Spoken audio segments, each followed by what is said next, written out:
तर विधान भवनाच्या प्रवेशद्वारावर हाय व्होल्टेज ड्रामा सुरू। सिक्युरिटी गेटवर अमोल मिटकरींचं ठिय्या आंदोलन आता सुरू आहे। मिटकरींसोबतच्या कर्मचाऱ्यांना आत न सोडल्यानं हे आंदोलन करण्यात येतोय। नको त्या लोकांना आत सोडतात, मात्र जे पगारावर काम करतात, माझ्याकडे काम करतात, त्यांना आतमध्ये आज सोडत नाहीये, असं यावेळी मिटकरींनी म्हटलंय।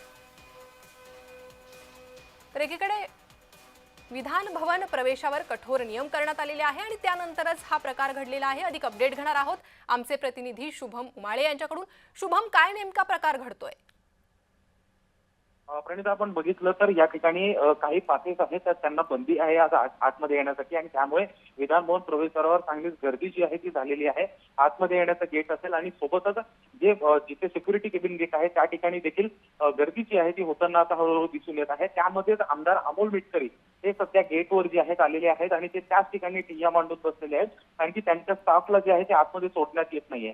जसं की मी मगाशी देखील सांगितलं की एक आमदार, एक मंत्री याच्यासोबत एकच पीए जो आहे तो सोडण्यात येत आहे, बाकी इतर कोणाला सोडण्यात नाही येत आहे। त्यानुसारच आमदार अमोल मिटकरी ज्यावेळेस विधान भवन परिसरामध्ये आले तेव्हा त्यांच्यासोबत 2 जण होते आणि त्यातनं एकालाच आत आम्ही सोडू अशा पद्धतीने सिक्युरिटीने जी आहे, सुरक्षा रक्षक जे आहेत विधान भवनचे, त्यांनी सांगितलेलं होतं आणि त्यामुळे कुठेतरी अमोल मिटकरी हे आक्रमक झालेले आहेत आणि सध्या त्याच गेटवरची आहेत, एका खुर्चीवर ते बसलेले आहेत आणि त्यांचं म्हणणं जे आहे ते देखील त्यांनी मीडियाला सांगितलेलं आहे। आणि सोबतच त्यांचं असं मत आहे की जी घरपोची कामाची लोक आहेत त्या लोकांना तुम्ही आत सोडलं आणि त्यांच्यामुळे हे सगळे मारामारी आणि राडी झाली, पण ज्या आमची लोक, जी कामगार आहेत या ठिकाणी, जे आमच्यासाठी काम करतात, आमच्या सगळ्या फायली सांभाळतात किंवा आमची सेवा करतात, तुम्ही त्यांना आतमध्ये येण्यासाठी का थांबवतात, असा देखील प्रश्न ते उपस्थित करताना दिसून येत आहेत आपल्याला। अंकिता, नक्कीच शुभम, अधिक अपडेट तुमच्याकडनं घेत राहू। तुर्तास धन्यवाद या सविस्तर माहितीसाठी।